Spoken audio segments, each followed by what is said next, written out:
Hoy se cumplen 10 días del sismo de 7.1 grados de magnitud que movió en muchos sentidos a México y a los mexicanos. Por tal motivo les damos la bienvenida a la UNAM ante el sismo y los invitamos a que se pongan en contacto con nosotros a través de todas nuestras redes sociales, en Twitter, en Instagram y en Facebook con el hashtag PrendeTVUNAM. Recuerde que también puede hacernos llegar todas sus preguntas y sus inquietudes, ya que el panel que nos acompaña el día de hoy intentará resolver la mayor cantidad de preguntas e inquietudes que tenga justamente a raíz de lo ocurrido el 19 de septiembre de 2017. También ponemos a su disposición los números que ya están apareciendo en su pantalla: 56 22 93 28, 56 22 93 30, 54 24 06 95, y todas sus preguntas también nos las puede hacer llegar a través de WhatsApp al teléfono 55 23 16 19 71. Son todos estos medios que ponemos a su disposición para que hagamos juntos este programa. Estamos en una situación en la que, bueno, han pasado 10 días, ha pasado más de una semana desde este sismo que vino a movernos, como le decía, en más de un sentido. La realidad va cambiando día con día y una de las formas de medirlo son las cifras. Tenemos cifras importantes, obviamente, en cuanto a las pérdidas humanas. Suman a partir del día del reporte que se dio el día de hoy 355 muertos en los estados más afectados, 214 personas en la Ciudad de México, en Morelos 74, en Puebla 45, en el Estado de México 15, Oaxaca 1 y en Chiapas 6. Y bueno, después de las pérdidas humanas, sin lugar a dudas, una de las preocupaciones más grandes de los afectados y también de los no afectados que resultan por algún estado vulnerables ante esta situación es la situación de los inmuebles. Y sobre este tema va nuestro programa el día de hoy, así que me da muchísimo gusto saludar a nuestros invitados que nos acompañan en este programa. En primer término, saludo al arquitecto Juan Carlos Hernández, secretario general de la Facultad de Arquitectura. Bienvenido. ¿Qué tal? Gracias por invitarnos. Mucho de qué platicar, muchísima actividad durante estos últimos días en la Facultad, en la Ciudad de México y, bueno, prácticamente en todo el país. Así es. Sí. Y también saludo con mucho gusto al abogado Everardo Moreno Cruz, coordinador del bufete jurídico de la Facultad de Derecho, que también ha tenido muchísima actividad, mucho trabajo en estos últimos días. Bienvenido. Estoy a sus órdenes, Rosita, muchas gracias, para servir. Bienvenidos. Pues antes de comenzar, o más bien para comenzar, tenemos aquí algunos datos que nos inquietan acerca justamente de los inmuebles afectados. Se reportan 38 colapsados aquí en la Ciudad de México. Se dice que han sido revisados alrededor de 6,000 solamente en la Ciudad de México. En el estado de Morelos hay 20,000 viviendas afectadas. En Puebla, 41 templos dañados. En Oaxaca, 533 viviendas. Y en Tlaxcala también 369 viviendas que se van modificando y tiene que ver con distintas inquietudes, y justamente por ahí me gustaría que comenzáramos. ¿En qué momento es que, más allá de la fisura, de las cosas o de algunos objetos que pudieron haberse caído, cómo determinar que un inmueble es habitable o no, y a partir de qué, digamos, requisitos o lineamientos generales? Bueno, es importante recalcar que hay dos momentos. En el caso del trabajo que se hizo en la Facultad de Arquitectura con las brigadas, fueron unas brigadas de acercamiento inicial, es una verificación del estado del inmueble e inclusive de su contexto inmediato, o sea, las colindancias, las casas o edificios que están juntos, donde nos permitió rápidamente hacer una valoración inicial para ver si realmente corría peligro o no la gente de habitar o no habitar. Hay lineamientos en cuanto a identificar el tipo de estructura y el tipo de, digamos, elementos que, si bien complementan la estructura, no son determinantes para su estabilidad estructural. Entonces, lo que en un primer momento nos permitió decirle a la gente que nos solicitó una opinión es identificamos un daño, lo catalogamos en leve, moderado o grave en función de si veíamos su figura geométrica, sus desplomes, la cantidad de grietas y el tipo de grietas. Eso nos permitía de una manera muy rápida determinar un estado de, digamos, de conservación del inmueble.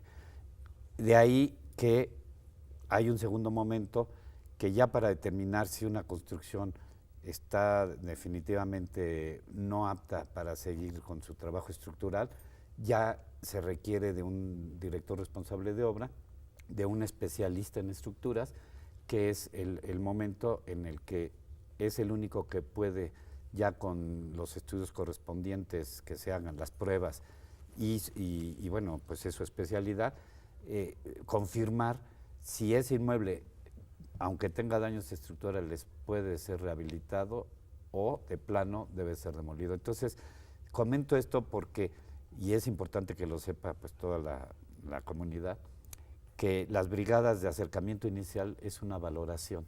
Es No, una valoración inicial. Es una valoración, no es un dictamen, ni mucho menos. Y ya se están mandando al Colegio de Ingenieros, al Instituto de Seguridad en la Construcción, que son los que tienen el registro de todos los directores responsables de obra, los corresponsables en estructuras, que bueno, ahorita andan con mucho trabajo porque primero tuvieron que estar revisando hospitales, escuelas y oficinas de gobierno. ¿Por qué? Porque el reglamento de construcción es muy claro, clasifica en dos grandes grupos las construcciones. Grupo A, que son todas aquellas que tienen digamos, un público o unos usuarios muy extensos, que son el caso de hospitales, de escuelas, de cines, y el grupo B, que son vivienda básicamente, y otras construcciones menores, industria ligera. Entonces, pues en un momento dado, los que más, digamos, en un siniestro de este tipo, los que debe de garantizar seguir en pie son justamente escuelas, hospitales y todo.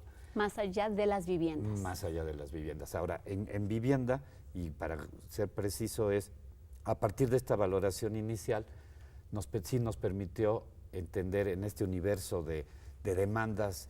Todo el mundo tuvimos miedo con esto del sismo, a todo el mundo pues de alguna manera nos impactó, y lo que quisimos hacer como facultad es mandar estas brigadas para tranquilizar a la gente y decirle, tranquilizar e informarla en primer momento.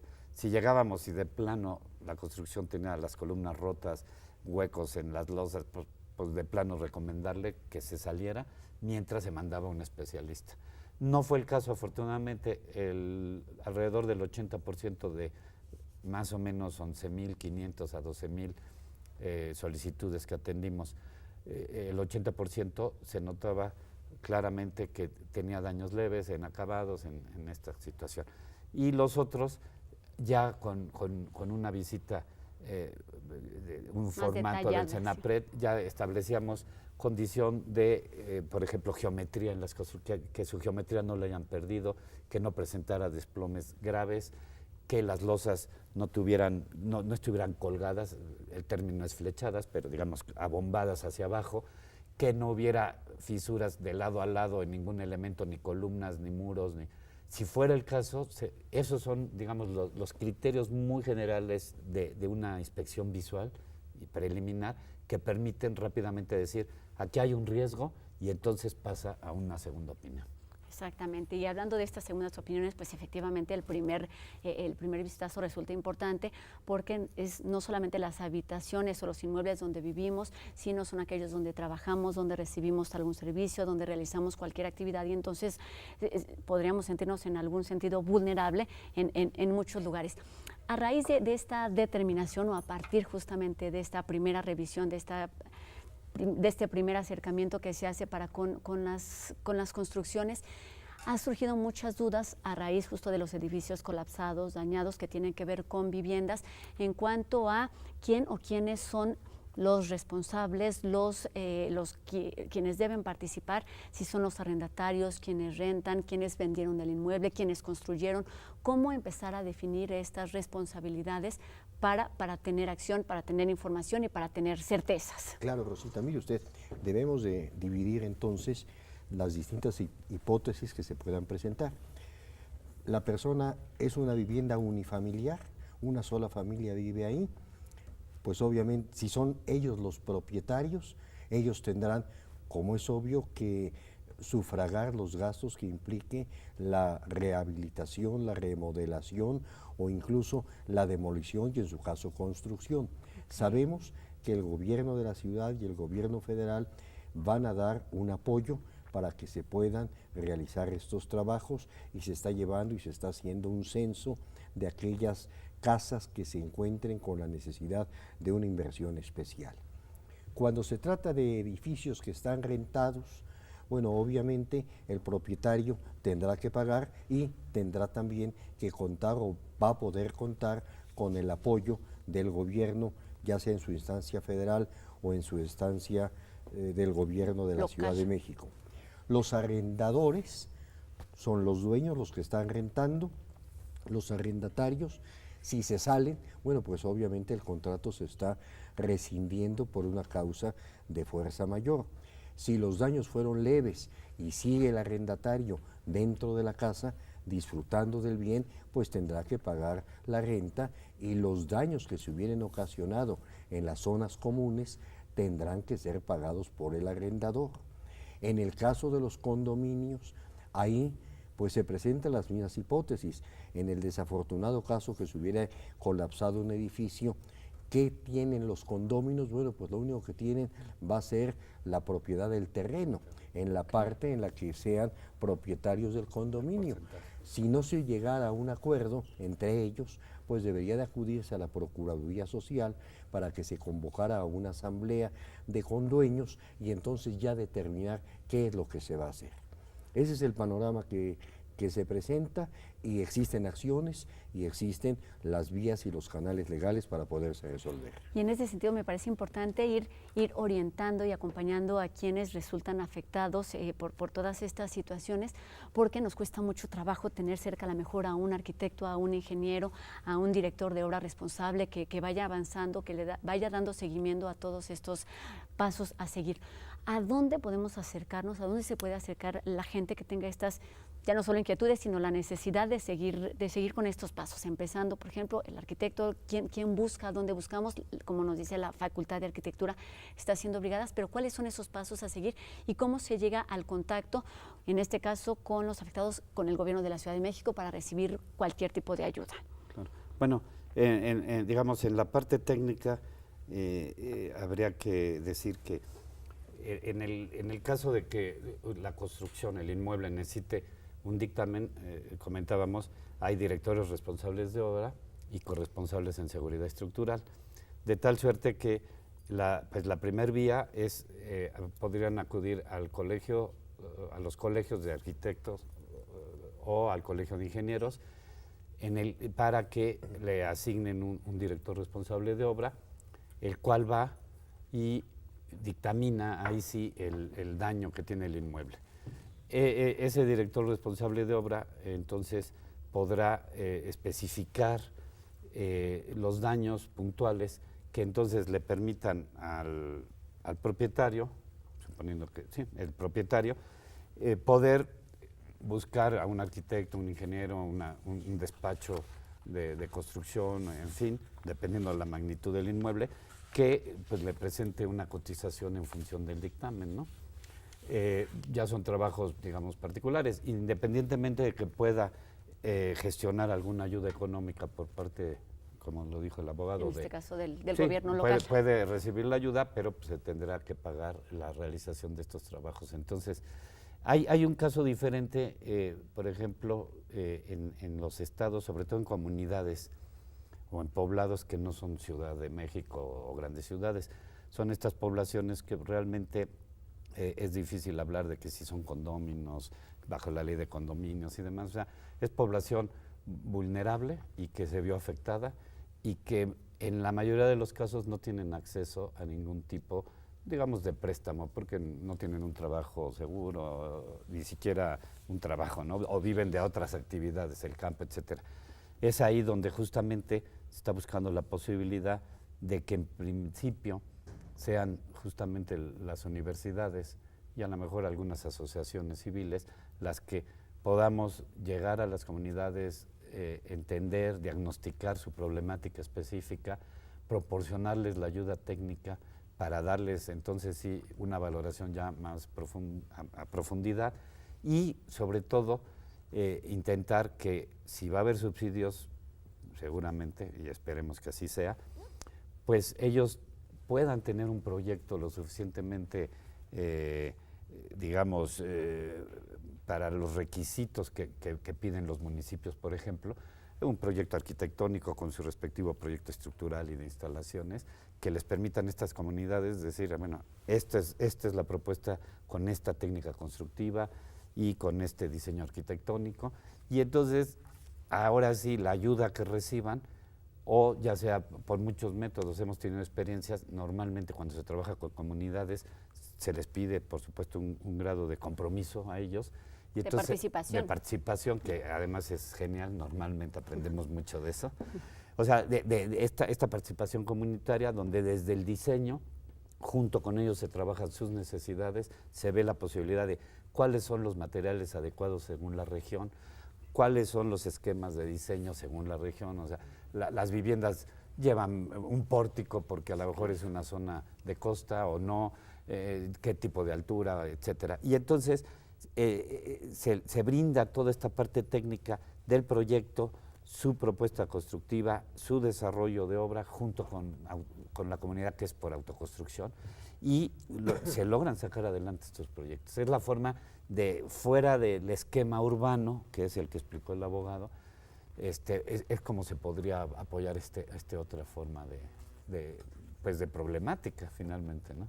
Qué importante esto que dices de tomar en cuenta las necesidades de cada uno de los casos, porque aunque los lineamientos son generales en cuanto al tipo de construcción que estamos habitando o utilizando, ya sea principalmente la preocupación es para casas de habitación, pero obviamente también hay negocios, como decíamos, estas otras construcciones escuelas, que son hospitales, que resultan vitales sociales para reconstruir o para normalizar esta situación. Comienzan a fluir las preguntas de nuestra audiencia, preocupados e interesados en temas importantes. Recuerda que pueden hacernos todas sus dudas y sus inquietudes a través de las redes sociales. Estamos con el hashtag PrendeTVUNAM y también con los números telefónicos que aparecen en su pantalla y a través de WhatsApp.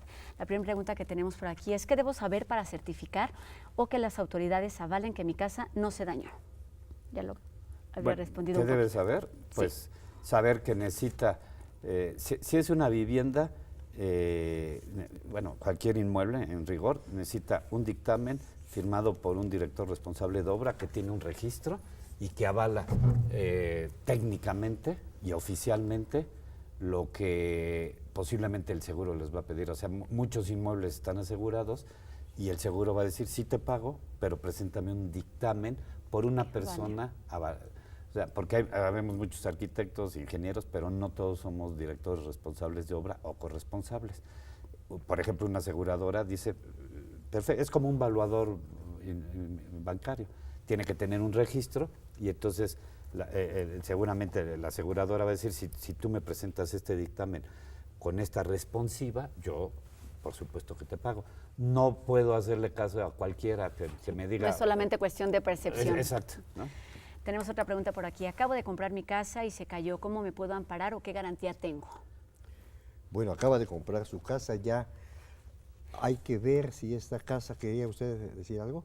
No, sí. acabo, si hay Sí. algún tiempo determinado, porque acabo para alguien a lo mejor puede ser un mes, para alguien puede Sí. ser un año, hay un periodo de tiempo. Aquí necesitaríamos también la participación del famoso director responsable de obra, que no solamente determine que la casa está colapsada, sino ver las causas que pudo haber habido para que esta casa se cayera. ¿Hasta qué punto se puede hablar de los vicios ocultos que tenía esa casa? Y que estos vicios ocultos, independientemente del temblor, pues fueron los vicios ocultos, la mala construcción, analizar, como se está haciendo ya, incluso desde el punto de vista penal, iniciar carpetas de investigación. Las carpetas de investigación es lo que viene a sustituir en el nuevo proceso lo que eran las averiguaciones previas, para conocer, para saber si tuvo permiso, si el permiso se expidió con los lineamientos que deberían de haberse expedido de acuerdo al reglamento de construcciones, si se cumplieron esas especificaciones, para en su caso citar a los interesados, a los responsables, para fincarles hasta responsabilidad de carácter penal.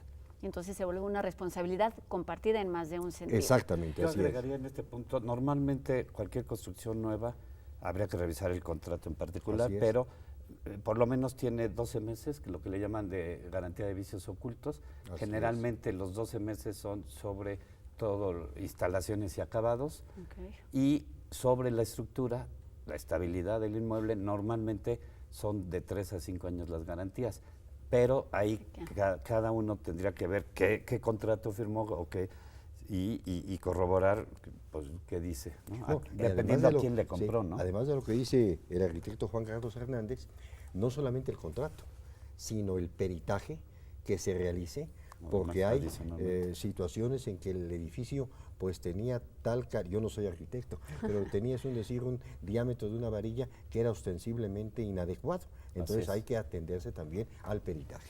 Estos comentarios me llevan a la siguiente pregunta de Gabriela Ruiz, que dice: ¿qué podemos hacer a partir de ahora para cuidar y proteger nuestras casas? Porque en este sentido de responsabilidad compartida, efectivamente se habla de reglamentos, hay información, tiene que ver las inmobiliarias, quienes construyen, quienes rentan, pero evidentemente los ciudadanos que adquirimos un inmueble somos responsables y debemos entonces quizá a partir de hoy a poner atención en esas otras cosas. Dice: ¿qué debemos hacer a partir de ahora para proteger ante cualquier eventualidad en un futuro, inmediato o no inmediato? ¿Qué deberíamos recomendaría, hay cosas de funcionamiento en el reglamento de construcciones que me dicen si me conviene o no comprar un inmueble. Por ejemplo, ¿cómo cuáles? En seguridad es una escalera no debe de medir menos de 90 centímetros libres. Si las escaleras son más pequeñas, es un peligro ante cualquier siniestro, no solo sismo. Y ahí dependiendo del número de pisos. Si sobrepasa los 12 metros de alto una construcción, la escalera tiene que ser más ancha, porque obviamente hay más gente que va a tener que usar esa escalera. Entonces es un buen parámetro. Hay edificios que se construyeron con escaleras de 85, 80 centímetros, que en un siniestro, y no debe de estar a más de 30 metros de distancia del punto más lejano, del departamento más lejano. O sea, si yo voy a comprar un departamento donde desde mi recámara hay más de 30 metros, no lo debo de comprar, porque ese es una, como dirían, una ratonera auténticamente. Otro punto es, todas las edificaciones tienen que tener iluminación y ventilación natural. ¿Por qué es importante eso? No por la luz y el aire, bueno, sí es muy importante, sí, pero además porque eso me dice qué grado de buen diseño tiene un edificio, de tal suerte que entonces no están construyendo más departamentos en la misma planta de los que se deberían de construir. Y eso entonces tiene que ver con figuras geométricas, estabilidades de las construcciones. O sea, son cosas que no necesito ser experto, ni arquitecto, ni ingeniero, ni nada, para entender que si una construcción tiene más distancia de lo que dije a la escalera, 30 metros. Si no tiene, por ejemplo, no cumple con más de 12 metros, debe de tener forzosamente un elevador. Claro, el elevador en un siniestro es lo primero que no se debe de usar, pero vamos, me está dando un tip de el constructor, qué tanto respetó o no el reglamento de construcciones, qué tan segura. Si está iluminado y ventilado, seguramente tuvo que dejar los cubos de iluminación adecuado que me permiten que los cuerpos de una edificación tengan su distancia en fin, son así como criterios muy generales que la gente, si ve que no está así, pues mejor no compro. ¿Quería agregar algo, abogado? No, absolutamente no. Nos preguntan aquí, ¿cuál es la situación del Foviste y el Infonavit ante esta emergencia? Bueno, muchos de estos departamentos, o los departamentos construidos por Foviste, construidos por Infonavit, están asegurados. Un seguro es el que cubriría en un momento determinado el daño que se hubiera causado. O sea que en el caso de Foviste, Infonavit, los departamentos se dan a plazos. Si un edificio está colapsado, bueno, pues obviamente habría razón para suspender el pago que se está haciendo y el importe estaría siendo cubierto por una compañía aseguradora. Otra pregunta que he escuchado, no la tenemos aquí, pero que he escuchado constantemente es justamente: aún no termino de pagar esta vivienda que ahora resultó dañada en algún nivel, es decir, a lo mejor demolición o no, daños graves.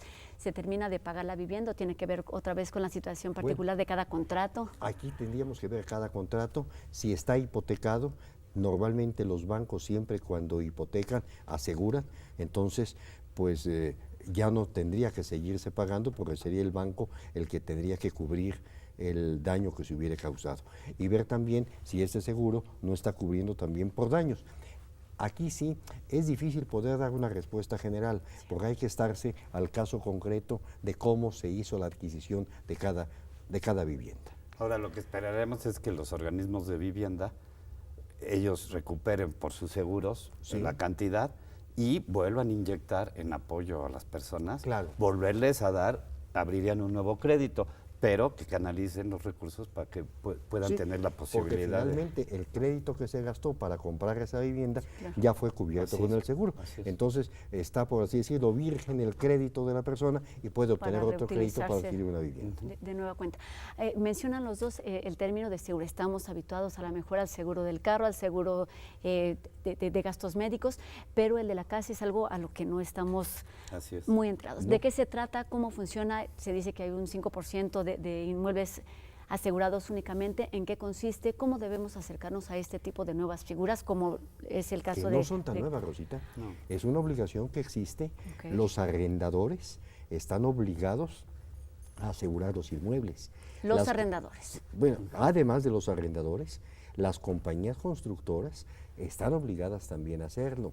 Los bancos, cuando hipotecan y cuando prestan, ahí no están obligados, sino por su propio interés, incluso aseguran, hasta en el caso de que el acreditado, o sea, el deudor, falleciera, para evitar que la insolvencia o la inexistencia de esta persona dejara insoluto el crédito. O sea que los seguros, tiene usted mucha razón en cuanto a que no es Familiarizarnos. común. No, a que no es muy común que nosotros nos aseguremos. No es común que la casa la aseguremos cuando es el propietario, pero cuando se es el arrendador, cuando se es el constructor, cuando se es el banco el que está prestando, normalmente siempre asegura. Ahora hay varios tipos de seguro. Empezamos por los seguros, por ejemplo, de mantenimiento, Ok. que son mucho más económicos y que son buenos. ¿Por qué? Porque justamente garantizan el estado de conservación de un inmueble, independientemente de que haya siniestro o no. Si es esta cultura, también es parte de la cultura que nos toca a todos pues, participar, estar enterados, nos obliga a estar enterados, ¿no? Así es. Sí, De es tal suerte responsabilidad. de decir, bueno, no hubo sismo, no hubo incendio, no hubo nada, pero por el uso cotidiano hay un desgaste común y de repente, bueno, pues hay que cambiar tinacos, ciertas tuberías, Tuberías, o sea. en fin, tanques de gas. O sea, ahorita, por ejemplo, yo creo que más del 50% de los tanques de gas de esta ciudad tienen más de 10 años. Cuando la ley obliga a que actualmente un tanque de gas, antes eran 20 años, ahora son 10. Nadie cambiamos nuestro tanque de gas, no, pues está re bueno, échale una pintadita, ¿no? Color plateado, se ve bien bonito, pero el problema es que se empieza a oxidar por dentro. Entonces, ahí los seguros por mantenimiento o las pólizas de mantenimiento ayudan a solventar gastos fuertes. Por ejemplo, cuando el edificio tiene elevadores, pues cambiar cables es caro, entonces ahí entra un seguro. En fin, o sea, hay y por distintos tipos supuesto, de seguro para distintas el que necesidades. cubre la pérdida del inmueble, ¿no?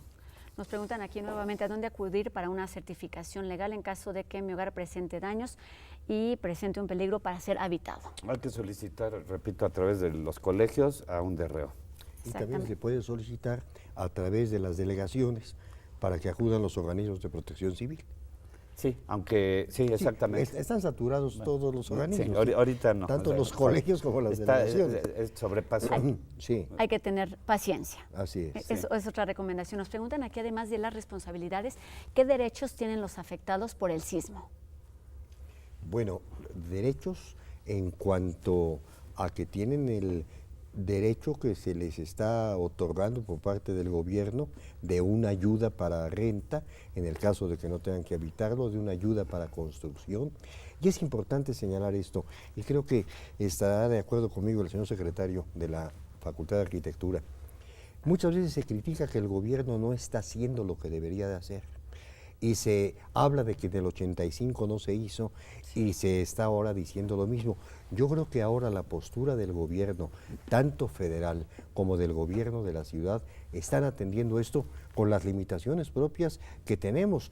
Pero a propósito de los derechos que se menciona, bueno, pues tiene el derecho de que se le haga una valoración de cómo se encuentra su inmueble para, en su caso, apoyarlo con una cantidad, aunque sea mínima, el derecho que tiene para dejar de pagar renta si es que el bien está deteriorado, el derecho que tiene para hacer valer un seguro en el caso de que esté hipotecado para que también ya de esa forma se proteja. Nos preguntan aquí cómo sabemos qué hay que hacer y cuándo acceder a los recursos del Fonden. Tiene concretamente en la Ciudad de México que acudir a esta famosa figura del director responsable de obra. En estas figuras que ahora nos vamos familiarizando justo con estos así nombres. Acudir a la Secretaría de Gobierno del Gobierno de la Ciudad en Plaza de la Constitución, ahí les van a entregar un formato, ahí se va a llenar distintos datos, ahí se va a entregar y se va a iniciar un trámite ante el Instituto de la Vivienda de la Ciudad de México. Muy bien, nos pregunta también si el peso de los espectaculares o de las antenas de telecomunicaciones influyeron en los edificios colapsados. Puede influir, eso es solo un peritaje, ya más allá de un DRO, se tiene que verificar, porque sí, efectivamente, le cambia el comportamiento, porque varía la altura y las cargas. Es una carga, un espectacular es un peso que se comporta diferente, en este caso en un sismo, al comportamiento o al movimiento del edificio original. Entonces, de que influye. Si está bien puesto, pues no debería de ser nocivo, pero no es un factor determinante. Y la misma pregunta, la misma persona nos pregunta justamente a quién puedo acudir en caso de un mal peritaje. Bueno, ahí hay que hacer un acta de hechos o una denuncia y habría que pedir un corresponsable o una segunda opinión. Sí, una segunda opinión. Nos preguntan aquí también por las escuelas que ya fueron evaluadas por el Colegio de Ingenieros y un poco que si se han hecho al vapor y cómo verificar que los peritajes estén bien hechos y dónde los que ya se realizaron. Bueno, la única forma de poder hacer eso sería solicitar ya pruebas físicas, por ejemplo, radiografías, en el caso de que sean estructuras metálicas, se pueden pedir análisis de radiografías en soldadura, corazones de concreto, o sea, para muestras,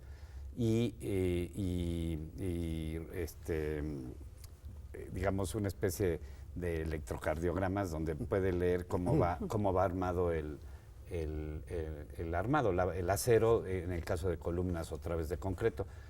Ya son pruebas que entran a laboratorios específicos de pruebas de materiales y dan los resultados si el concreto tenía la resistencia, si el acero era el adecuado, si fue el tiempo suficiente de colado, o sea, las juntas de colado estuvieron bien hechas, o sea, pero ya no es una valoración estructural, es un peritaje. ¿En qué tiempo es el tiempo estimado para hacer un peritaje? Pues yo creo que por lo menos son 2 semanas mínimo. Y hay que pagar laboratorios. Ahí sí tiene que ser a petición del interesado y solicitarlo a ingenieros especialistas, por ejemplo, en mecánicas de suelos, que hacen el estudio de mecánicas, pero como trabajan con laboratorios, ellos normalmente también hacen estos tipos de estudios, ¿no? Nos preguntan aquí, ¿qué respaldo legal tengo si mi inmueble es nuevo y presenta daños en su estructura? Bueno, indudablemente que lo tiene, sería desde obtener el dictamen del famoso director responsable de obra y con ese acudir a la autoridad competente, que lo mismo puede ser un juzgado civil, como podría ser la Procuraduría de Justicia de la Ciudad de México, en el caso de que pudiera haber responsabilidad penal. Estas figuras de director responsable de obras son figuras que ya están ahí funcionando, que estamos familiarizando. ¿Hay una cantidad determinada, tendrá conocimiento de...? Pues no sé cuántos se acrediten, porque... No son muchos, pero bueno, me parece que de directores responsables de obra hay alrededor de 2,000 personas y son personas que se actualizan. Por supuesto, todos son profesionales en el sentido que son ingenieros o arquitectos, toman cursos de actualización sobre la reglamentación, la normatividad, sobre cuestiones técnicas. O sea, es gente conocedora normalmente y bueno, son necesarios porque para yo obtener un permiso de construcción, una licencia de construcción, inclusive una licencia de excavación, por ejemplo, en estos edificios, ahora que todo el mundo tiene claro, en la del Valle, se demolió una casa y voy a construir un edificio de 5 pisos. Yo tengo que hacer un tipo de cimentación que es más profunda a la que tenía la casa originalmente. Para hacer ese tipo de excavación hay un permiso especial de excavación con una metodología, un proceso que avala un director responsable de obra. Y después, aparte, está el permiso propiamente de la construcción del edificio. O sea, son digamos, figuras torales en el proceso desde el proyecto hasta la ejecución de la obra, porque a mí no me dan la licencia si no viene firmada por un director de obra. O sea, ya hay un responsable, el propietario debería de tener su juego de planos firmado para decir, a ver, tú me firmaste, ahora podría pasarse a otro paso, que es el que decía el abogado. A lo mejor el director de obra asentó en la bitácora que no respetaron las indicaciones técnicas. Entonces ahí lo deslinda de responsabilidad y el constructor sería el responsable directo, porque hay un documento que se llama bitácora de obra, que es responsabilidad del director responsable de obra y del constructor firmarlo. Okay. Es el documento así de como, no sé, el acta de nacimiento de la construcción, ¿no? Exacto, y que todo el mundo debería tener a la mano. Todos y estar consciente. Como su cartilla de vacunación. Exactamente, sí. Cartilla de vacunación. Nos preguntan aquí si el suelo de sembradío es confiable, ya que Araceli Cortés adquirió un inmueble en Hidalgo y son tierras de cultivo. La casa es de interés social y se construyó sobre plancha. Bueno, en principio quiero entender que cuando dicen plancha es una losa de cimentación que sería la adecuada para suelos que se comprimen fácilmente, pero en principio no, o sea, tiene que haber un mejoramiento del terreno en cualquier suelo de ese tipo. Retiro la capa vegetal, no puede haber raíces, ni pastos, ni nada de ese tipo, y eso es muy variable dependiendo de la zona, pero no se debe de asentar ninguna construcción con ningún tipo de cimentación en esos terrenos. Nos pregunta nuevamente a dónde acudir para solicitar una constancia o certificar que la condición del departamento. Al Colegio de Arquitectos. Colegio de Arquitectos, Colegio de Ingenieros. Y todos estos, los links están en la página justamente de la Facultad de Arquitectura que les doy en este momento, es www.arquitectura.unam.mx. Ahí hay información que es de mucha utilidad para los afectados y para los ciudadanos en general. Así es. Sí. Y también tenemos una página que es www.derecho.unam.mx/asesoría, que es donde la Facultad de Derecho también está dando este tipo de asesoría y es gratuita. Y mire usted, nos instruyó el director de la facultad, el doctor Contreras Bustamante, para hacer cuestionarios con las respuestas, divididas en varias materias: derecho administrativo, derecho penal, derecho laboral, derecho civil, derecho de la seguridad social. ¿Para qué? Para que la persona ve la pregunta, por ejemplo, ¿qué hacer si perdí mi acta de nacimiento? Le pica ahí y aparece el procedimiento que debe de seguir para rescatar su acta de nacimiento. Perdí las escrituras, se quedaron en la casa que está lamentablemente colapsada. Ahí aparece qué es lo que debe de hacerse. En esa página no solamente es para hacernos, como nos las están haciendo, preguntas concretas en la página, sino también para que ellos mismos se respondan ante las hipótesis que puedan estar viviendo. Vamos a seguir respondiendo las preguntas de quienes nos ven, de quienes nos escuchan a través de todas las redes sociales. Recuerde que puede ponerse en contacto a través de Facebook, Twitter e Instagram con el hashtag PrendeTVUNAM y también los números que están apareciendo en su pantalla: 5622-9328, 5622-9330 y el WhatsApp 5523-16-1791. 1971, perdón. Justamente el día de hoy hay un dato importante. Decíamos que la realidad a raíz de las consecuencias del sismo va cambiando día con día dependiendo el conocimiento que se tiene de él. El día de hoy, por primera vez, el Instituto Nacional de Estadística y Geografía, el INEGI, realizó una encuesta sobre las afectaciones de los sismos de septiembre de 2017 para atender una emergencia originada por desastres naturales.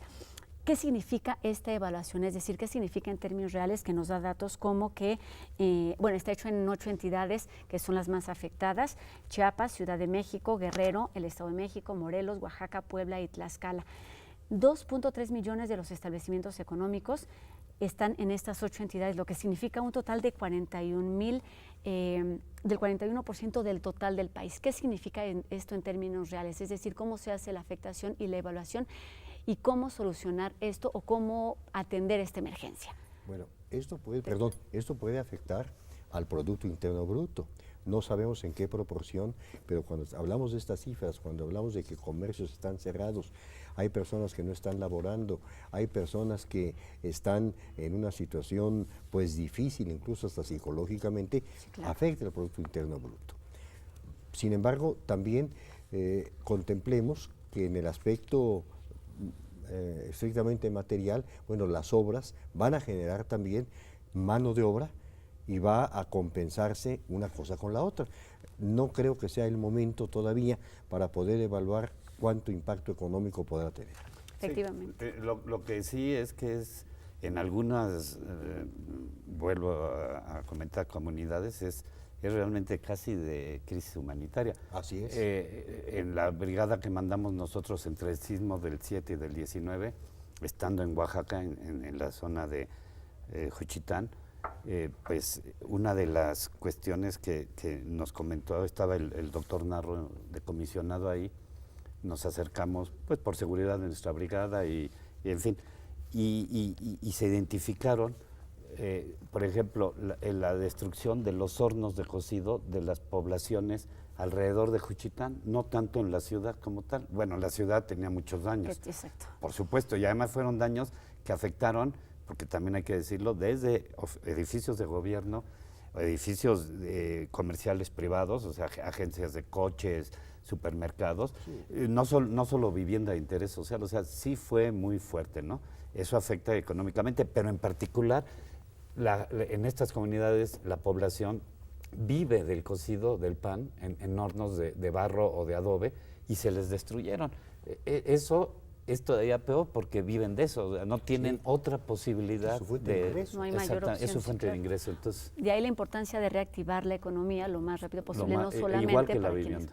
Exactamente. Y coinciden justamente en esta encuesta, se menciona que la gran mayoría de los encuestados, que fueron alrededor de 2.350 establecimientos, en que se espera una menor actividad económica para el último trimestre del año. Entonces es importante saber la manera en que esto puede afectar no solo de manera económica, sino también en cuestiones sociales y evidentemente las anímicas. A raíz de todas esta información y de los hechos, se habla de un hecho inusual que se ha vuelto un poco una justificación, digamos, para no hacerse responsable de estos seguros, de esta responsabilidad de algunas figuras. ¿Qué tanto es verdad? Es decir, en este sentido es un hecho inusual, es un terremoto que no se sentía, que no sonó la alarma sísmica, el tipo de movimiento fue esto inusual. Para que las aseguradoras o para que las arrendadoras, para que las delegaciones respondan. Sí, bueno, no, de ninguna manera una aseguradora podría decir que no cumple porque fue un hecho inusual. Precisamente está asegurando partiendo de que puede haber hechos inusuales, o sea, eso no tendría fundamento. Y en el supuesto de que hubiera que fuera una verdadera equivocación, bueno, pues para eso está la Comisión Nacional Bancaria y de Seguros, que conociendo de este asunto, implementaría las labores, las tareas, las órdenes suficientes para que cumplieran las aseguradoras. Teniendo esto en cuenta, hace 32 años del sismo de 1985, del que se aprendió mucho en muchos sentidos, la protección civil, la sociedad civil, en cuanto a estructuras, ¿qué se aprendió en 1985 y qué se está aprendiendo? Aquí es un periodo muy corto para saberlo, pero ¿qué se aprendió a partir de este sismo del 19 de septiembre de 2017? Bueno, yo creo que el periodo del 85 al 17 nos permitió modificar nuestra normatividad, ser más exigentes, más rigurosos, metodológicamente hablando. Se modificó el reglamento de construcciones y sus normas complementarias, que justamente me parece que gracias a eso no se cayeron más edificios. Así o sea, es. También me parece que son más los buenos constructores que los malos constructores, o sea, también porque si no se hubieran caído muchos más edificios. Así es. También las autoridades y la sociedad civil y los colegios han trabajado, bueno, y también las universidades, por supuesto, han trabajado estos años para mejorar este reglamento. Y creo que en el 85 no intervinieron nuestras facultades como lo están haciendo ahora. Pues sí, fue diferente. Fue ¿no? diferente. Se notó menos porque no había redes sociales. También cierto, ese es otro dato a considerar. Y entonces, definitivamente. Sí. pero, ¿qué estamos aprendiendo ahorita? Nos estamos dando cuenta que en el aspecto de planificación, por ejemplo, no hemos hecho caso. No, es muy importante destacar que tenemos la oportunidad de replantear cómo son los asentamientos humanos. O sea, se trata de personas que se juntan en un lugar geográfico para convivir económica, política, social, culturalmente. ¿Qué estamos haciendo con este tipo de asentamientos? Ahí pueden salir muchos temas de corrupción, etcétera, pero el que me interesa en este momento es, tenemos la oportunidad de visualizar cómo tenemos que asentarnos a partir de este momento. El asentamiento implica algo comunitario, donde la gente debe tener las garantías para desarrollar sus actividades con seguridad y con eficiencia. O sea, y para eso necesito de infraestructura, agua, drenaje, luz eléctrica, etcétera, energía eléctrica, perdón. Después necesito, por supuesto, los espacios físicos, públicos y privados. Pero lo importante es con qué criterios me asiento y distribuyo a la población. Que ese es el gran error. Se está viendo ahora en los cientos de casos en Iztapalapa, por poner un ejemplo, en el mismo Xochimilco, que es diferente porque Xochimilco está organizado en barrios y en otros esquemas. Otro tipo de estructuras. Sí. Pero, digamos, ¿cómo es posible que haya vivienda asentada en zonas de grietas? Que yo puedo rehacer la vivienda con un crédito o sin un crédito. De todos modos va a volver a accidentarse, va a volver a pasar, ¿no? Siguiendo con este aprendizaje, abogado, ¿qué es lo que ha cambiado de 1985 a 2017? Bueno, ya lo decía el arquitecto, en principio las construcciones están mejor hechas. Otra cosa que decía el arquitecto y que es muy importante porque es un modo muchas veces de pensar que nos gusta autocensurarnos. Los constructores mexicanos son muy buenos. La excepción es que no haya la solidez en las construcciones para que hubieran resistido el sismo. Son muchos, lamentablemente, las personas que han fallecido, son muchos los edificios colapsados, pero si vemos la proporción, es una proporción menor y en buena parte se debe a que después de 85 los reglamentos de construcciones se hicieron más rigurosos, a que el gobierno también tomó las riendas de inmediato y hemos visto al Ejército, hemos visto a la Armada, hemos visto a la Policía Federal, que lo ha hecho con verdadera entrega y ha salvado vidas y ha buscado que la atención llegue de manera más pronta, o sea que debemos de reconocer que lamentablemente sí se aprendió y que hubo un aprendizaje, hubo una enseñanza que se tomó de un hecho doloroso como fue este sismo. Y que hay sus excepciones, pero son las menos, afortunadamente. Nancy Velázquez nos pregunta, ¿qué tan segura es una construcción de unidad habitacional sobre piedra volcánica? Pues en principio muy segura. Habría que ver. El problema ahí no sería el hundimiento por la resistencia del suelo, pero puede estar muy duro el suelo y resistir muchísimas toneladas, pero si la estructura no está planteada para movimientos laterales, pues se va a caer, aunque esté muy duro el piso. Aunque sea piedra volcánica. Sí, entonces. Nos preguntan que en las noticias escucharon que los afectados tienen derecho a una justicia restaurativa. ¿Qué significa? Que si nos puede hablar un poco de este término.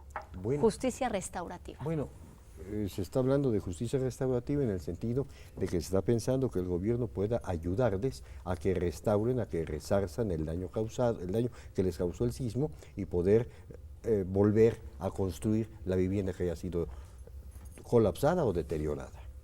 Nos pregunta si el arquitecto podría repetir el tipo de casas que se deben comprar, como los lineamientos generales o que debemos considerar para adquirir una vivienda. Básicamente tiene que ver con accesos y pasillos de circulación, tanto horizontales, los pasillos son circulación horizontal, las escaleras circulación vertical. Esos tienen que tener mínimo 1 metro, de 90 centímetros, 1 metro libre, hasta 4 o 5 niveles. Después de 5 niveles tiene que ir aumentando 20 centímetros, otros 2, 3 niveles tiene que aumentar 1,20 cuando menos, si son de 10 pisos tiene que andar en 1,40 el ancho tanto de pasillos como de escalera. Que esa escalera no esté a más de 30 metros, pero del punto más lejano, o sea, si yo estoy en mi recámara acostado, tengo que medir que del punto más lejano de mi departamento a la escalera no sean más de 30 metros, con todo lo que tengo que dar de vueltas. Que traten de que sean pasillos lo más lineales posibles para que en el caso de una emergencia, pues no tener que andar por pasillos así muy sinuosos. Que tenga que la mayoría de los espacios habitables, que son recámaras, salas y comedores, tengan iluminación y ventilación natural. Ese es un requisito que debe cumplir cualquier arquitecto para el proyecto y, por supuesto, el constructor. Entonces, que los accesos sean libres, que no esté lleno de rejas y de desniveles, etcétera. Yo me fijaría en eso. Y como bien dice, son cosas que todos podemos identificar al momento de entrar a una vivienda. No necesitamos ser arquitectos, ingenieros, son cuestiones casi de sentido común. Nos pregunta Genaro Saavedra si las asesorías para los inmuebles culturales tienen algún costo. No, los servicios que presta la facultad son absolutamente gratuitos. Para cualquier tipo de derecho, sí. de interesado. El señor Gutiérrez, de 70 años, nos platica que su departamento es de Fobiste. ¿Cómo podría responder la institución ante daños que no son graves o bien ante la pérdida total de la vivienda? Si los daños no son graves, habría que ver el tiempo que tiene de habitar, porque pueden ser daños que deba de ser resarcidos por el propio adquirente. Okay. Si los daños son graves, son estructurales, tendrá que analizarse en qué forma, cuánto tiempo se ha transcurrido. Con los datos que nos hace favor de proporcionar, no estaríamos en posibilidades de dar una respuesta que fuera satisfecha para su pretensión. Exactamente. Aquí otra pregunta también muy particular. Dice, mi departamento tiene daños no estructurales, me lo entregaron hace apenas 6 meses y la compañía que me lo vendió dice que no se hace responsable de los daños. La compra fue a préstamo hipotecario. Bueno, ¿qué hacer ante estos casos? Que aquí tiene varios caminos. Tiene desde el camino de acudir a la Procuraduría Federal del Consumidor para plantear, di tanto dinero, invento por supuesto, di 100 pesos para comprar este inmueble, el inmueble está deteriorado, la compañía no me quiere pagar, se necesita un peritaje y tendrá que resolverse. Si no se llega a un acuerdo, podrá resolverlo a través de la autoridad o también incluso a través de una acción penal, a través de una denuncia penal en donde haga valer que existen esos daños y que podría considerarse tentativamente hasta la posible comisión de un delito de fraude por parte de la constructora. Justamente me gustaría que nos hablara qué tipo de asesoría es la que brinda el bufete jurídico de la Facultad de Derecho, en qué sentido, en el acompañamiento, en hacer este tipo de acciones. El bufete de la facultad lo que hace, como lo que hacemos a través de las consultas, es dar la respuesta, decir cuál es el camino, pero obviamente no estaríamos en posibilidad de ninguna manera de convertirnos en abogados patronos de los casos que se plantean. Pero es una asesoría importantísima porque justamente como vemos la mayoría de las dudas e inquietudes tiene que ver con a dónde acudir, a dónde llamamos, a dónde hacemos y entonces se da esta asesoría. Pero por ejemplo, tratándose de un asunto penal, en la Procuraduría, dentro del nuevo Código Nacional de Procedimientos Penales, existe una figura que se llama asesor jurídico y si llega la persona que tiene el problema, lo expone y va a ser gratuitamente patrocinada para que pueda presentar la acusación que está formulando. Muy bien. Germán Medina de Tlanepantla nos pregunta a dónde puede acudir para reportar una torre de teléfono que presenta un peligro en la calle donde vive. Ahí al municipio de Tlanepantla, la dirección de obras, o hay un área de anuncios espectaculares y todo esto que tiene que tener su permiso, tiene que tener una memoria estructural donde se permitió la posición de la torre, la altura, el tipo de colocación, todo, y para que atiendan directamente en la demarcación. ¿Cuándo un edificio es pérdida total? ¿A qué derecho y a quién pertenece el terreno? ¿Cuál es la situación legal? Hablando específicamente de edificios de departamentos. Si el edificio es en condominios, pertenece a cada uno de los condóminos. Si el edificio no es en condominios, sino es en arrendamiento, pues obviamente el terreno pertenece al propietario y los arrendatarios no tienen obviamente ningún derecho. Nos preguntan aquí si tienen algún número donde se pueda hacer una denuncia anónima a raíz de efectos sobre el sismo. Si es una denuncia anónima, entiendo que es un asunto de carácter penal a la Procuraduría de Justicia de la Ciudad de México o de la entidad que corresponda. Hablando de esta actividad que no se veía tanto esta participación de las universidades en el sismo de 1985, ahora está muy presente. Una vez más, la presencia de la sociedad civil, de las instituciones, particularmente de la universidad. En este tipo, ya nos comentaba el abogado, las asesorías que hace la Facultad de Derecho. ¿Cuál es la función y cómo está organizada la Facultad de Arquitectura en este sentido? Claro, bueno, La etapa de emergencia se atendió con estas brigadas que fueron alrededor. Que es el primer paso. Es el primer paso, 600 brigadas que permitió atender 11.500 solicitudes, de las cuales aproximadamente el 8% son casos graves detectados por nosotros, que se están mandando los listados justamente al Colegio de Ingenieros para que manden ya a un DRO. Los otros casos se están contestando personalmente, diciendo los motivos, cómo esta parte de la revisión y nuestro punto de vista. El siguiente paso es esta fase en la que estamos, pues justamente a partir de hoy, que es la etapa de ayuda que le denominamos nosotros, donde estamos identificando ya demandas reales en comunidades, pues principalmente fuera de la Ciudad de México, aunque también en la Ciudad de México. Por ejemplo, en el 85 se trabajó con vecindades o con asociaciones. Ahorita lo queremos hacer igual, porque son asociaciones establecidas, que hay representantes, están organizados claramente y hay participación ciudadana. Eso nos permite entonces, junto con ellos, tener una demanda real, identificarla, analizarla y entonces ver cuáles podemos atender para la tercera fase, que es de la de reconstrucción, es ya brindarles todo el apoyo en cuanto al desarrollo del proyecto arquitectónico, estructural y de instalaciones, es completo, para que ellos justamente como asociación, si reciben un crédito, pues lo puedan llevar a cabo. Ahí sí habría en esa etapa un acompañamiento, inclusive durante la construcción.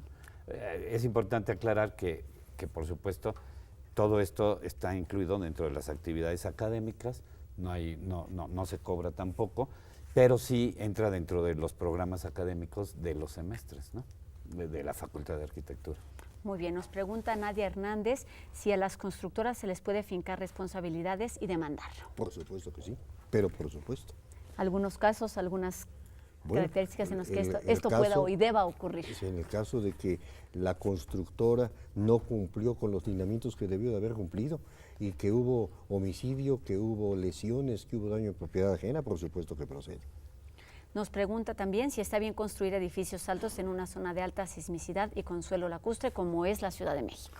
Sí, sí está bien, lo que pasa es que volvemos a lo mismo, hay que ver para qué y la densidad y en qué zonas. O sea, las construcciones altas tienen unas condiciones de normatividad completamente diferentes, son cimentaciones, por ejemplo, que usan pilotes a las capas que pueden llegar a los 80 metros de profundidad, entonces son cimentaciones muy caras, que en un edificio de vivienda de 6, 8, 10 niveles, eso es otro criterio de cimentación por la altura. Entonces, aquí,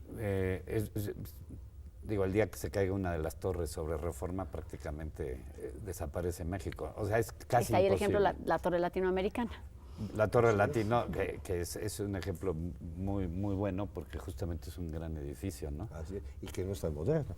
No, es de los años 50. 50, y que ha resistido ¿cuántos Todos los Por el temblores? criterio de cimentación que tiene. Así es. ¿no? ¿Hay algún estándar, digamos, en cuanto a número de pisos que se haga? Por ejemplo, en la delegación Benito Juárez se escucha que no más de 5 o 6 pisos.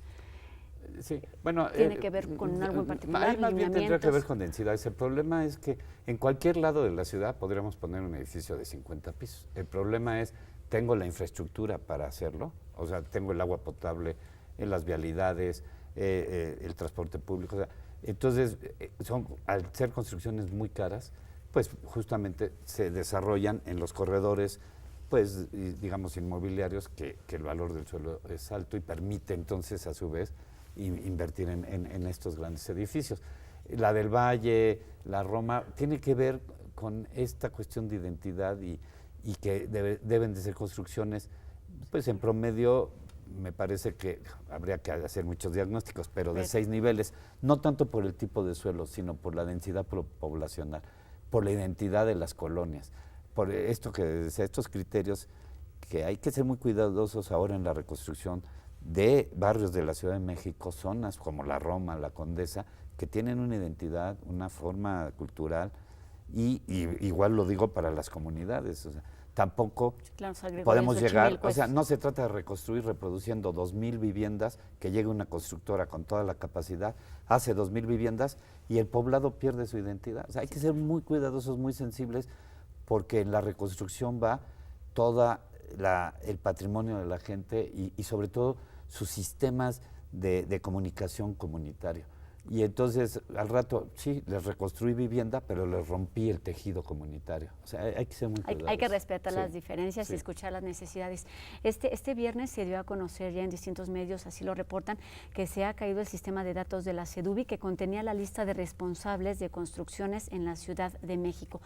¿Qué ocasiona esto? ¿Qué significa esto, dada la situación que se está Nada. viviendo? 10 días Pueden de ir a las delegaciones y pedir el expediente y todas las Así es. delegaciones tienen una copia donde viene el sello y la firma original del responsable.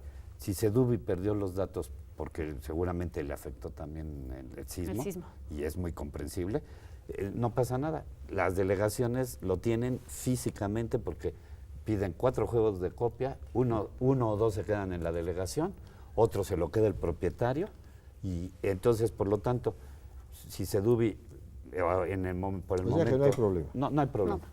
No hay de qué No, preocuparse. vayan a la delegación. Claro, tiene que ir el propietario, ¿no? O sea, porque tampoco se lo van a dar a cualquiera. nadie.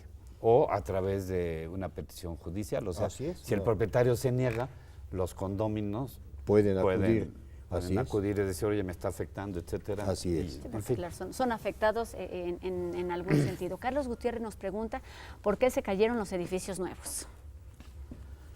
Pues yo ¿Algunas creo, razones, ¿por qué se causas? cayeron? Pues seguramente no estaban bien construidos. Así es. Ahí hay que ser cuidadosos. Decir eso se da mucha discusión. Puede ser que el constructor no haya respetado el proyecto y entonces sería responsabilidad del constructor. Si el proyecto estaba mal, no es responsabilidad del constructor. Por eso, repito, existe un director responsable de obra que avala que el constructor haga lo que dice el proyecto. Además, él tiene que revisar que el proyecto está bien ejecutado. O sea, en un proyecto yo especifico el tipo de varilla, cuántas varillas van, qué tipo de concreto, inclusive cómo se debe de colar, cuántas horas tengo que dejar la cimbra. El director lo que hace es que avala eso y en obra verifica que el constructor lo haga y firma. Entonces, ahí es muy clara, si hay responsabilidad, pues puede ser que se determine que puede haber casos, y sí lo digo abiertamente, que el proyecto esté bien hecho, el constructor lo haya respetado, y por el tipo de sismo y la condición, bueno, realmente ahí bajo un peritaje, a lo mejor coinciden estos peritos especialistas que avalan ya en un juicio que dicen, bajo nuestro criterio y experiencia profesional y demás, estamos de acuerdo en que el proyecto estuvo bien planteado, la obra bien ejecutada. Ahí sí fue por el tipo de, no sé, algo pasó que, bueno, ahí sí fue fortuito. Son los menos, pero normalmente... ¿Son posibles? Sí, son posibles. Son posibles. Nos preguntan aquí cómo acreditar la propiedad si se perdieron durante el sismo los documentos que lo acreditaban, nos pregunta Ivette Hernández. Bueno, entiendo que lo que quiere es la escritura. Si la escritura es de menos de 5 años, cuando mucho, acudir a la notaría en donde se hizo. Si es de más de 5 años, acudir al Archivo General de Notarías y ahí están las copias. Toda la historia de las casas. Ese no se cayó. Así es, ese no se cayó. No. Ahí están resguardados. Sí. ¿Qué credibilidad tiene una inmobiliaria si en este sismo colapsó una casa nueva o de reciente adquisición? Pues hay que estarse al caso concreto. Ya aquí pues no podríamos prever exactamente por qué fue, cómo fue, en fin, es difícil. Una constructora que hace 2.500 casas al año, si se le cae una, habría que ver por qué, ¿no? Exactamente. Sí. No se trata tampoco de satanizar a las constructoras, porque a fin de cuentas son una parte indispensable para que tengamos viviendas que solucionen nuestras necesidades. ¿A qué instancias se puede recurrir para reforzar mi vivienda si presenta daños estructurales? Ahí ya es por vía particular, contratar, repito, a un despacho, un arquitecto, un ingeniero, que bueno, yo, por ejemplo, sí les diría algo importante. A partir de este momento, pues también que la población se asegure de que sea gente titulada. Hay mucha gente que tiene los recursos pone sus constructoras, pero no sabe de construcción. Entonces, ese sería una buena medida preventiva. A quien construyo, a ver, tu cédula profesional. Porque entonces, bueno, ahí volvemos a lo mismo. La cédula es un documento que acredita la capacidad, la confiabilidad social y profesional del sujeto, sea arquitecto o ingeniero. Entonces yo les diría, si van a contratar a quien ustedes decidan, que tengan cédula. Que sea confiable en todos los sentidos.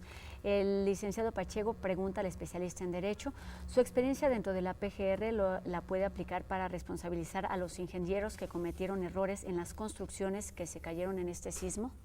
Bueno, no solamente porque yo haya tenido el privilegio de trabajar ahí, sino porque pues es una regla que puede haber responsabilidad penal y para eso iniciarse las carpetas de investigación correspondientes. Creo que va en este mismo sentido la siguiente pregunta. ¿Cuánto tiene para reportar una vivienda de Foviste, una persona que por cuestiones de salud no ha podido ir a tomar las fotografías y llevar la documentación necesaria? ¿Cuánto tiempo tiene para realizar esta Bueno, en este caso demanda? habría que ver cuál es el hecho mismo. Foviste va a recibir la queja independientemente del tiempo que haya transcurrido. Entiendo que si es Foviste, quizás no sea nada más una vivienda, sino sean varias viviendas las que resultaron afectadas.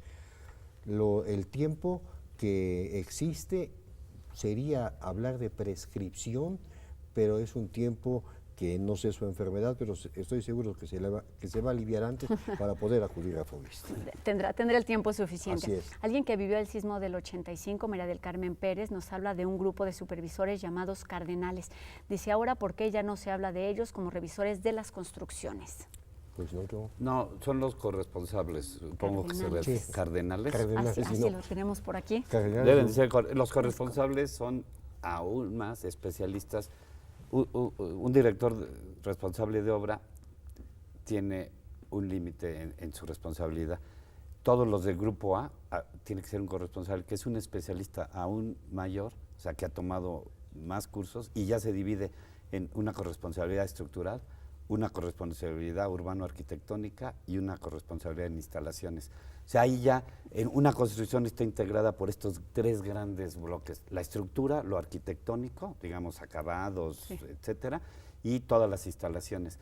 Para construcciones, estas grandes torres en Reforma, o sea, toda construcción que pase de 5,000 metros cuadrados o que sea de uso público de mucha densidad, como decíamos, cines, hospitales, escuelas, tiene obligación de, aparte de la firma del DRO, firmarla un corresponsable.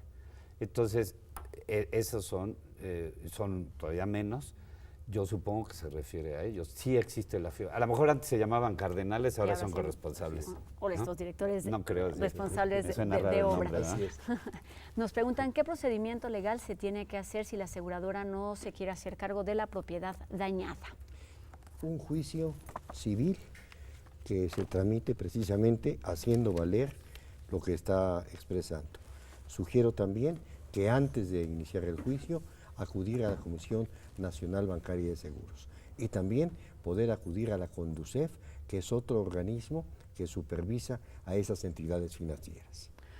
Nos preguntan aquí cómo saber si las personas que revisan la casa o el inmueble están haciendo un buen peritaje. Bueno, pues ahí sí.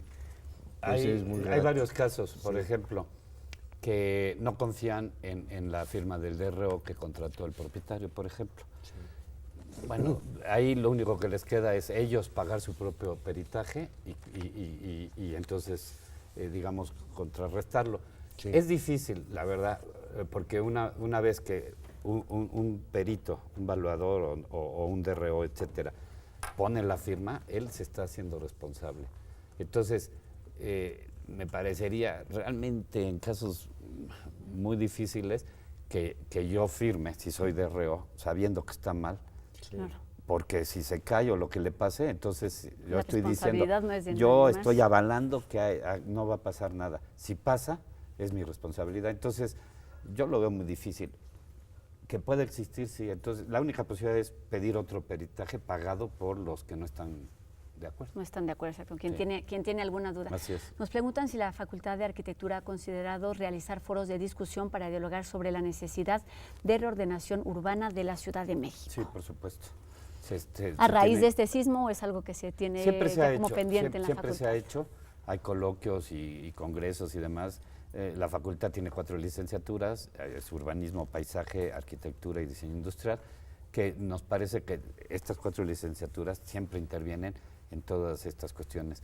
Y por supuesto que ha habido estas actividades y se van a implementar, sobre todo empezando por algo muy importante y que nos concierne a todos los universitarios, particularmente los de CEU, está el mito genial de que en CEU nunca tiembla. En CEU nunca ha pasado nada. Nunca, no se siente nada. No se siente nada. Y ahora vimos que sí se sintió y re feo, por cierto. Entonces, quiere decir que hay una vulnerabilidad. Entonces, la cultura de la prevención y de la protección civil, que afortunadamente se ha trabajado mucho sobre eso, creo que es fundamental. Y decirle a la comunidad, oye, pues ya vimos, todos nos dimos cuenta que sí. Afortunadamente no hubo daños mayores, pero eso no quiere decir que no los pueda haber, ¿no? Así es. O sea, la universidad efectivamente no sufrió ninguna, digamos, situación de afectación mayor sí. en sus instalaciones.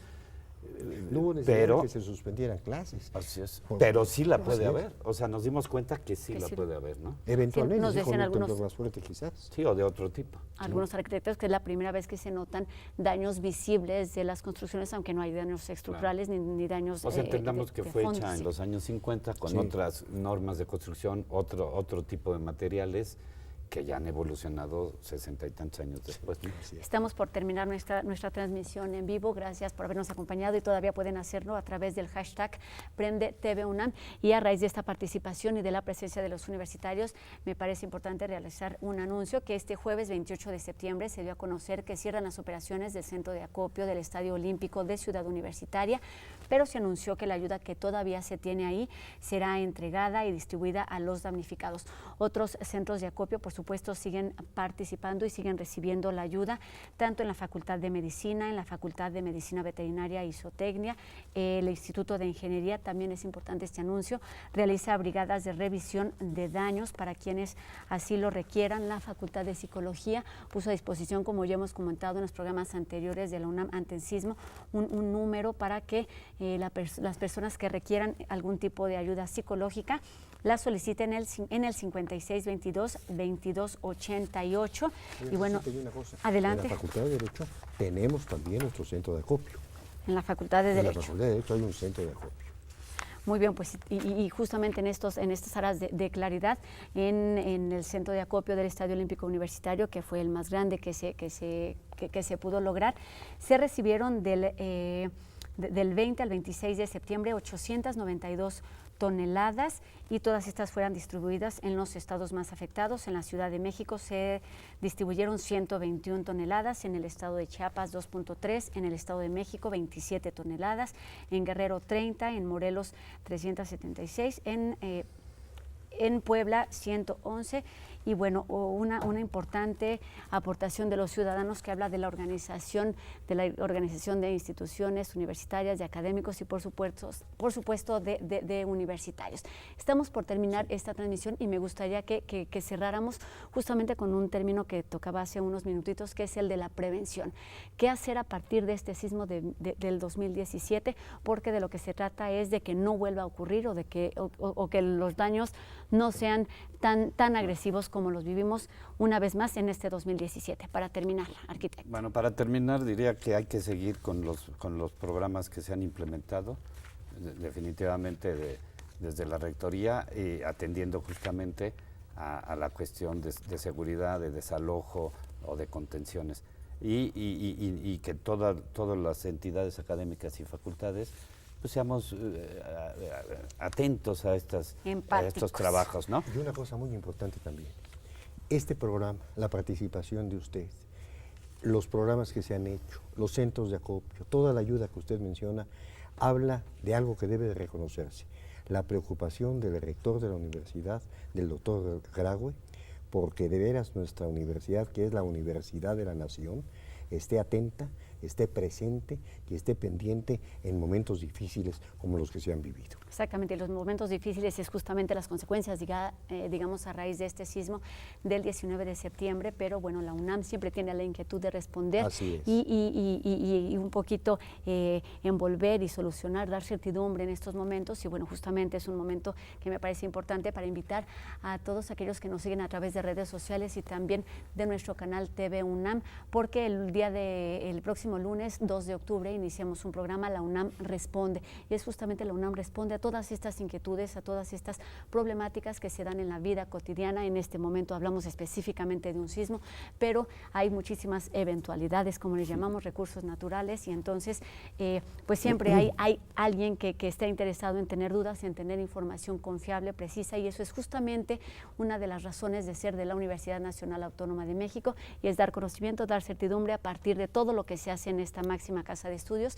Muchísimas gracias, los estaremos esperando ahí, como les decía, este lunes 2 de octubre a partir de las 7:10 de la noche con el programa La UNAM Responde, que será justamente una plataforma, un vínculo que permita poner en contacto a los ciudadanos, a la ciudadanía en general, con los especialistas, con quienes saben del tema. Y en este sentido, pues agradezco muchísimo la participación de ustedes en estos programas, La UNAM ante el sismo, y el día de hoy la disposición para responder todas estas dudas, todas estas certidumbre de los afectados y de los no afectados, porque es una manera también de ayudar en esta reconstrucción que necesitamos, no solamente en la Ciudad de México o en los 8 estados principalmente afectados, sino para el país. Pues muchísimas gracias. Muchas gracias A los dos por haber estado con nosotros. Arquitecto Juan Carlos Hernández, secretario general de la Facultad de Arquitectura. Gracias. Muchísimas gracias. Y al abogado Berardo Moreno Cruz, coordinador del bufete jurídico de la Facultad de Derecho. A sus órdenes. Muchísimas gracias también a todos ustedes por habernos acompañado, también a todo el equipo que hizo posible esta transmisión y que lo ha hecho durante los días anteriores. Agradecemos su atención y lo vemos aquí el próximo lunes. Esperemos que esta información haya sido de utilidad, porque si respondimos una duda, seguramente tendrá un efecto multiplicador y muchísimos más habrán resuelto estas dudas. Nos vemos aquí la próxima. Adiós.